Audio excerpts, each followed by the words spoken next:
خدا معین یوسفی هستم. توی این ویدیو اومدیم که با هم یاد بگیریم چجوری زوم وبسایت رو حالت موبایل رو فعال و یا غیر فعال کنیم.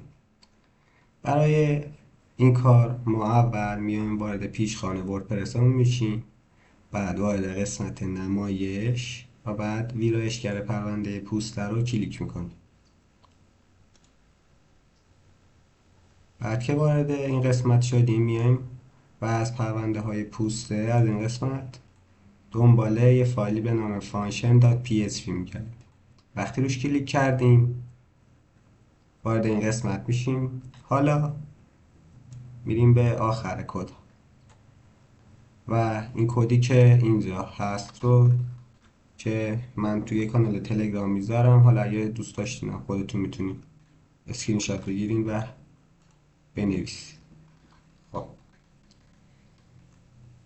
برای اینکه فراموش نکنیم کد برای چی هست یه کامنت میذاریم که برای بعدن خودمون بدونیم کد رو برای چی اینجا قرار بدیم. بذاریم فعال و غیر فعال. زوم. بعد که این کد اینجا قرار دادیم و کامنت هم گذاشتیم میایم قسمت و به روز ثانیه پرونده رو میزنیم. الان زوم سایت ما غیر فعال شد.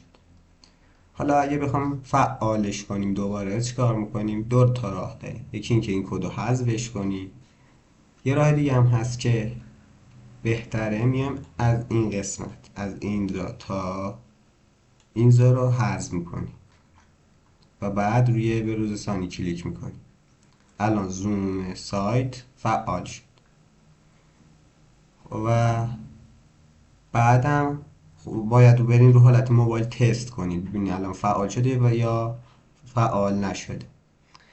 خیلی ممنون که تا اینجای ویدیو با ما بودین. خدا حافظ.